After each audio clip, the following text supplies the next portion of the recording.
10 araw, pagkatapos umakyat sa langit ng ating Panginoon Kristo, dumating yung kanyang ipinangako na Consoler, Paraclete, Advocate, yung Espiritu Santo.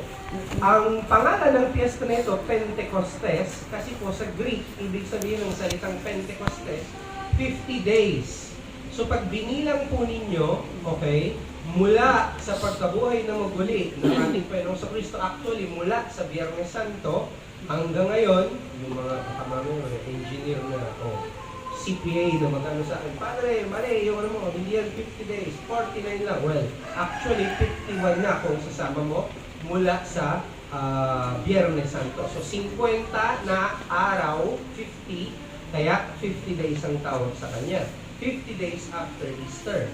So ang nangyari nung sa Old Testament, 50 days pagkatapos isakripisyo yung Paschal Lamb, 50 days after, pinromulgate naman yung 10 utos. Ngayong nasa New Testament na tayo, 50 days pagkatapos mamatay at mabuhay ulit na ating Panginoong Kristo, yung Espiritu Santo naman ang bumaba mula sa langit para i-promulgate kung dati batas, 10 utos na nakaukit sa bato, ngayong New Testament, ang grasya ng Diyos, yun na yung iilaw sa ating isip, sa ating puso, ano ang tama at mali, ano ang batas ng Diyos, at ang Espiritu Santo, hindi na yan nananahan sa bato na inukit o hindi sa mga puso na natin. Okay? Kaya nga, yung foundation, yung birthday, anniversary din ng Simbahang Katoliko ay ngayon. Kung may araw na i-celebrate ang Simbahang Katoliko bilang birthday niya, ngayon po yun. Okay? Ngayon, yung pagdating ng Espiritu Santo, dinidescribe sa atin nung epistle na binasa natin ngayon, yung gawa ng mga apostoles. Magpagbasa sa mga gawa ng mga apostoles. So sabi dun sa epistle na binasa natin, yung mga apostoles daw sa ika-10 araw ng kanilang retreat, yun ang kauna-unahang retreat sa istorya, presided by the Blessed Virgin Mary herself. Andun sila sa Cenaculo, 10 araw, alas 9 ng umaga, bigla na lang may malakas na hangin na bumaba mula sa langit. Tapos, yung hangin ngayon, ang kinalug-kalug lang yung Cenaculo. Dami-daming bahay doon, punong-puno ng bahay. Jerusalem, pero ang kumakalog lang na bahay yung Cenaculo. Akala mo, inaalog ng hangin yung bahay ni San Marcos, kay bahay man ni San Marcos yung Cenaculo, nasa second floor lang yung mga apostoles, andun sila, ginaganon sila ng Espiritu Santo. Tapos, mula sa langit din, may bumaba na apoy, pero hindi sinunog yung bahay. Kumbaga, yung apoy na yun, pumasok dun sa bahay, tapos, pagdating sa loob, naghiwa-hiwalay kung ilang tao nasa loob ng Cenaculo, ganun din karaming mga dila ng apoy. At, yung bawat isang dila ng apoy, nagpunta dun sa ibabaw ng ulo ng mga nandun sa Cenaculo, sa ibabaw ng mga apostoles. O kanina, bago dumating Espiritu Santo, lahat sila takot, nakatarangka lahat ng pinto, bintana. Pagkatapos nito, nagkaroon na sila ng tapang. Sila na yung nagbukas, si San Pedro nag-sermon, 3,000 kagad yung na-convert sa isang araw. Isang sermon lang. Okay? May Espiritu Santo talaga sila. Yeah. Okay? So, maintindihan natin kung bakit yung pangalawang persona ng Santissima Trinidad bumaba, nagpunta dito sa lupa, gaya ng ginawa niya. Nagkatawang tao, alam natin, kasi kailangan niya tayong tubusin. Yung pambayad natin sa utang, siya ang nagbayad, yung sakripisyo niya. Parte ng kaligtasan natin, yung maituro sa atin ang daan kung paano makarating sa langit, kaya bilang tao, pinakita niya sa atin kung paano tayo dapat mabuhay. Okay? Ang kaligtasan natin hindi lang sa pagbabayad ng kasalanan niyan.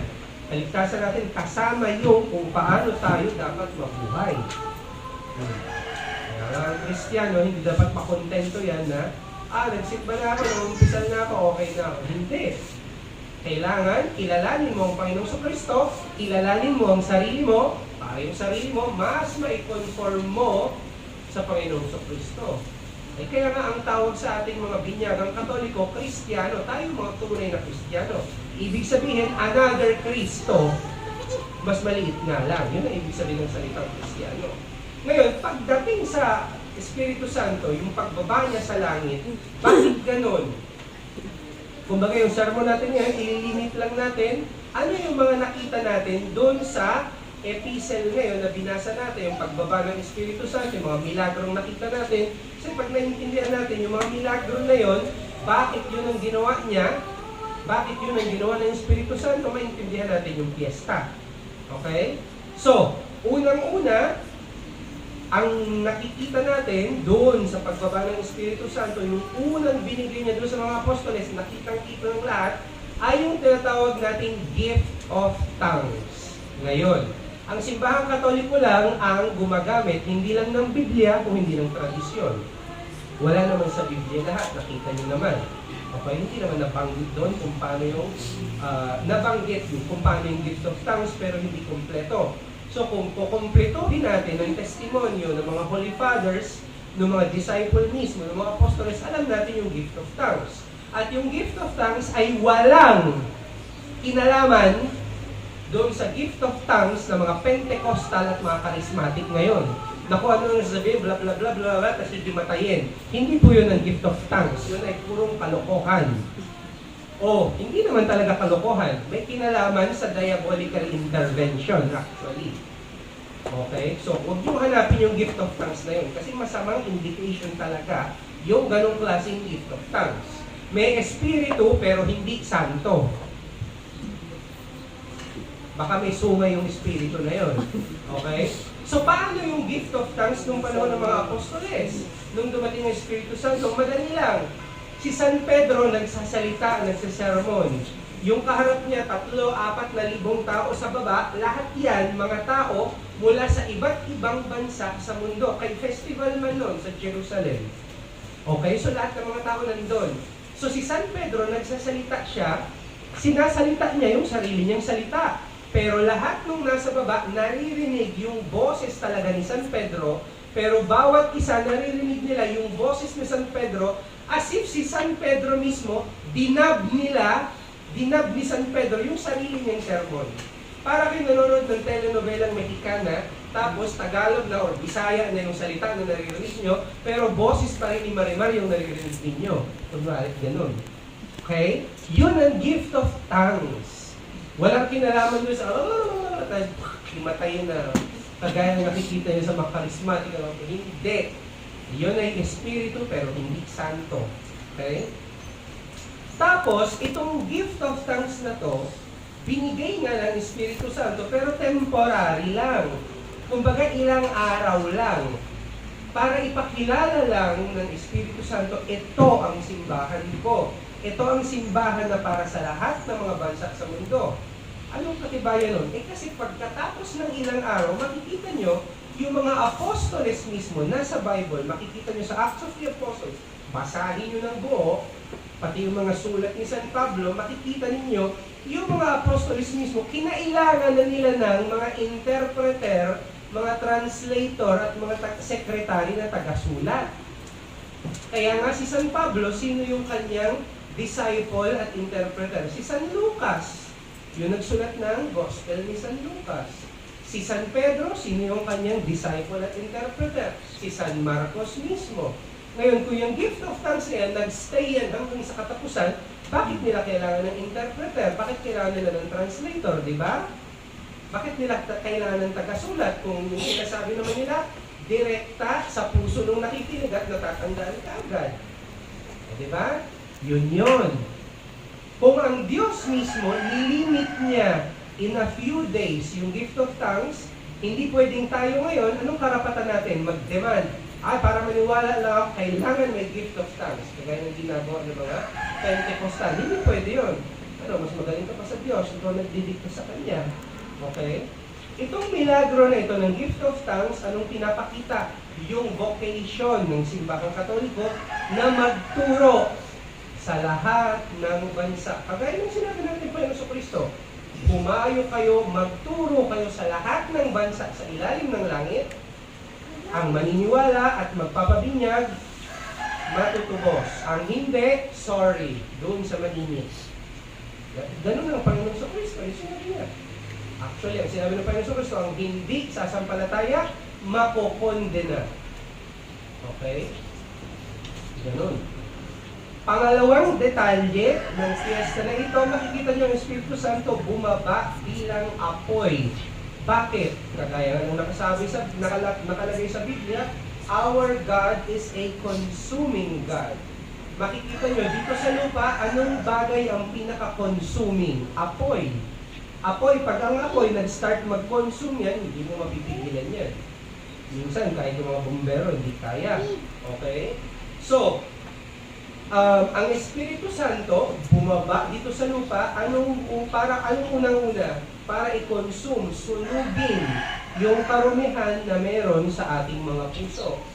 Pagkatapos niyang maubos, masunog yung karumihan na meron tayo, ang pakay naman niya, sindihan sa ating mga puso yung apoy ng pag-ibig sa Diyos. Kaya nga ating Panginoong Kristo, anong sabi niya sa Gospel? I have come to set the world on fire. Ano yung ibig sabihin? Magkocommit ng arson ng Panginoong Kristo? Hindi. Yung apoy na yan, yung apoy ng pag-ibig sa Diyos. At ang sabi pa natin Panginoong Kristo, and what is my desire? Other than it burn and be consumed. Gusto ng Panginoon Kristo yung buong mundo talaga masunog, masindihan sa pag-ibig ng Diyos.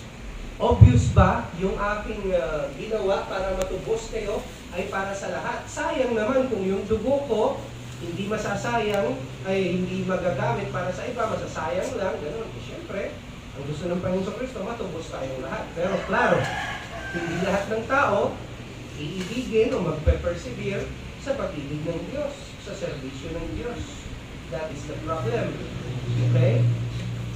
Now, itong papel na ito ng Espiritu Santo na sindihan tayo sa pag-ibig ng Diyos, ano muna yung gagawin ng Espiritu Santo? Yung ginagawa natin sa kahoy. Alam ko, naggagasol na kayong lahat. Pero imagine ninyo, kahoy pa rin yung panggatong ninyo. Di ba? Pagka may gumagawa pa rin naman, no? Pag kayo yung mga kahoy sa gubat, kukuha kayo ng kahoy para pangluluto ninyo, ano mo nang gagawin nyo? Di ba? Minsan, verde pa yung kahoy na makukuha, basak pa. Ibibilad nyo sa araw. Pagkabilad sa araw, tsaka nyo siya susunugin, sisindihan. Ganun din tayo kasi. Hindi nyo napapansin anong ginagawa ng simbahang Katoliko. Una muna, pinipreach yung doctrine, yung liwanag ng tunay na araw. Binibilad tayo sa araw ng kanyang doktrina. Pag tayo ay handa na, doon darating yung grasya ng Diyos sa ating mga puso. Hindi ka agad-agad. Okay?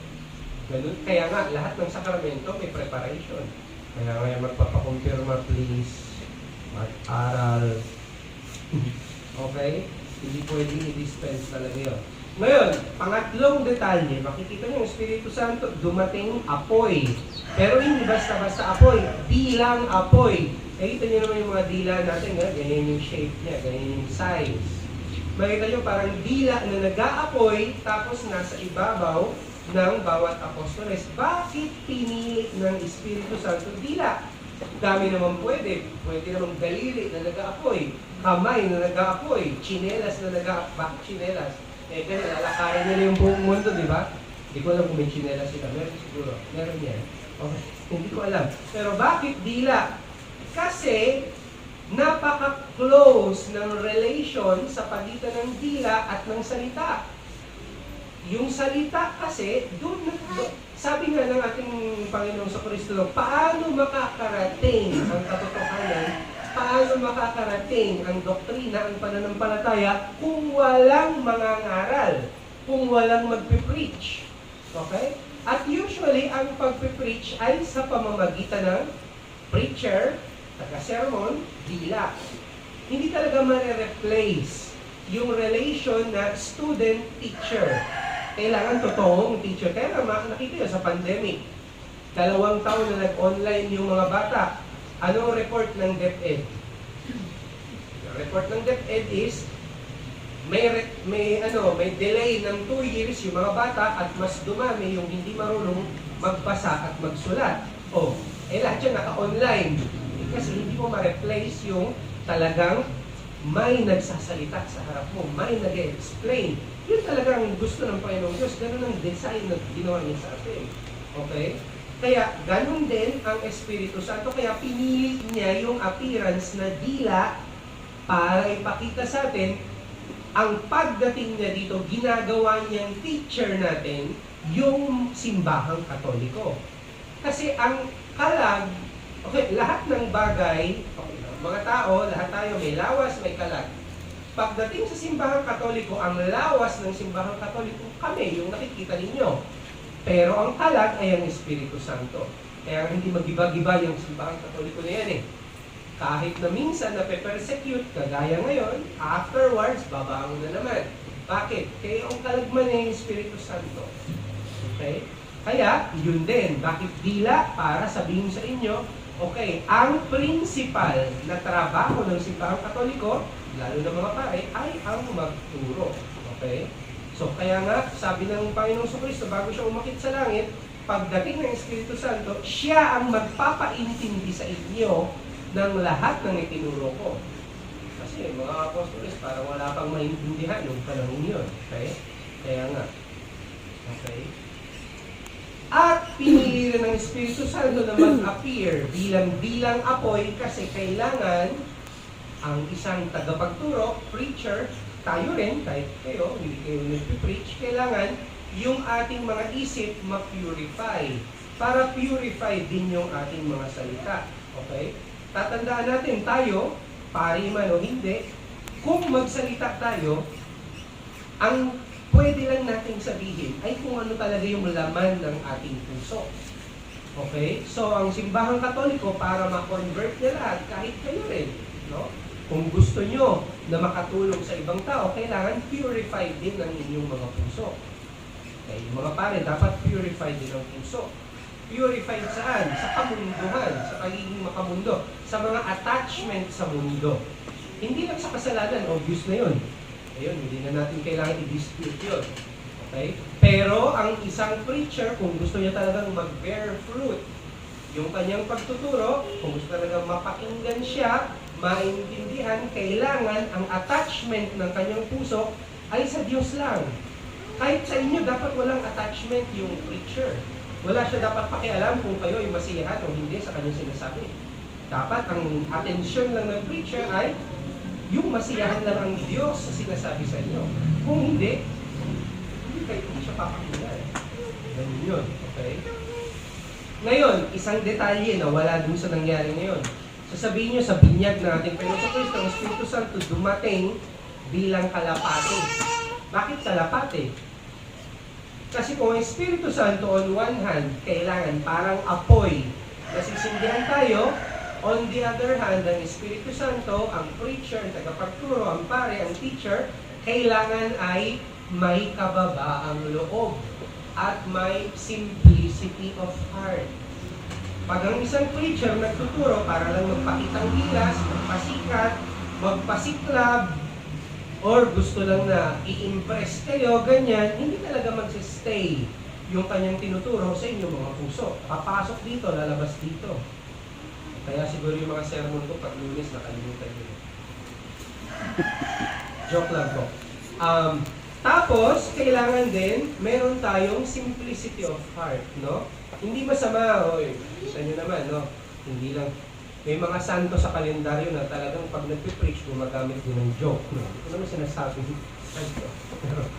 Yung simplicity is, kailangan yung gagamitin salita, yung aral na ituturo, ayun lang talagang galing sa ating Panginoon sa Kristo.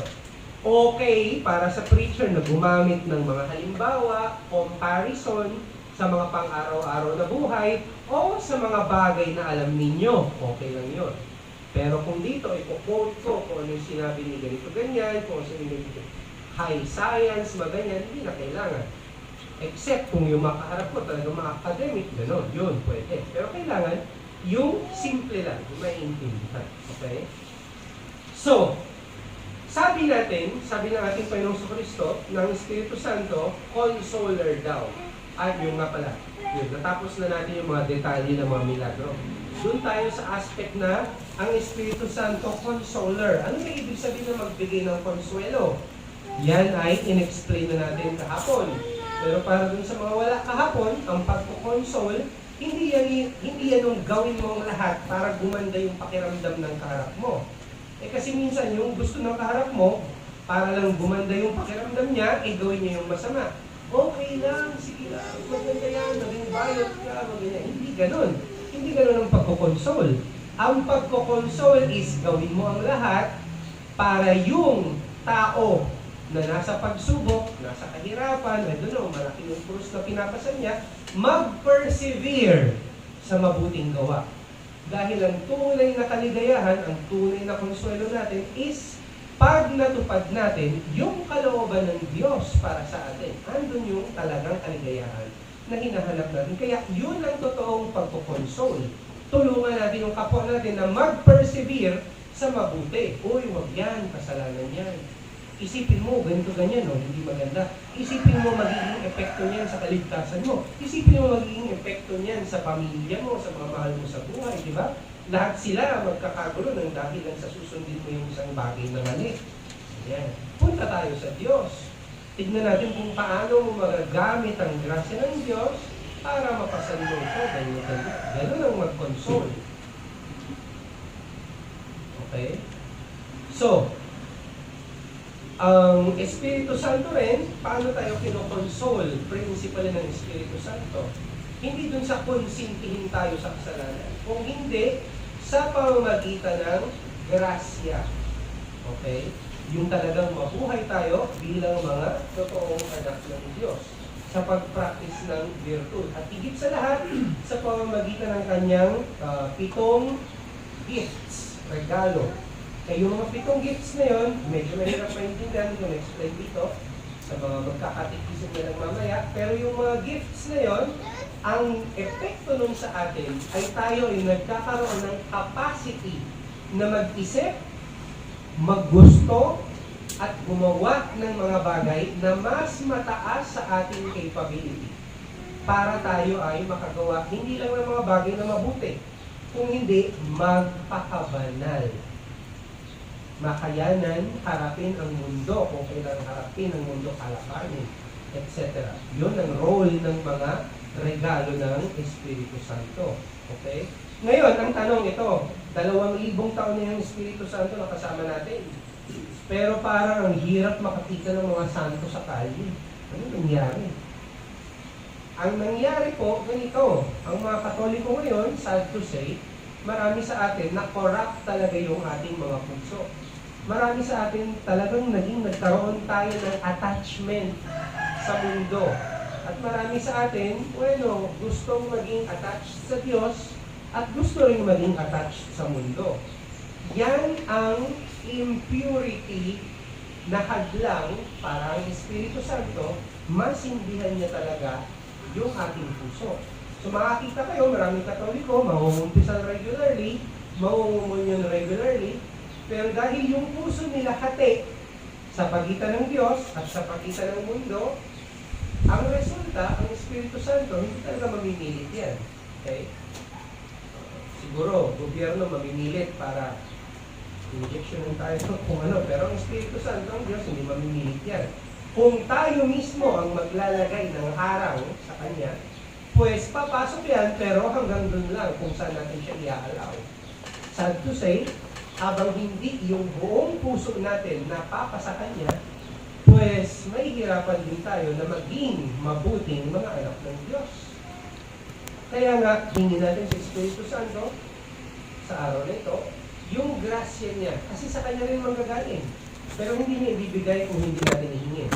Yung grasya na ma-purify talaga yung ating mga puso sa mga attachment natin sa mundo. Para yung liwanag ng Kanyang doktrina at yung consolation na galing sa Kanya, yun ang naglamin natin sa ating puso at doon manggaling ang puwersa natin habang nandito pa tayo sa mundo ito. Okay?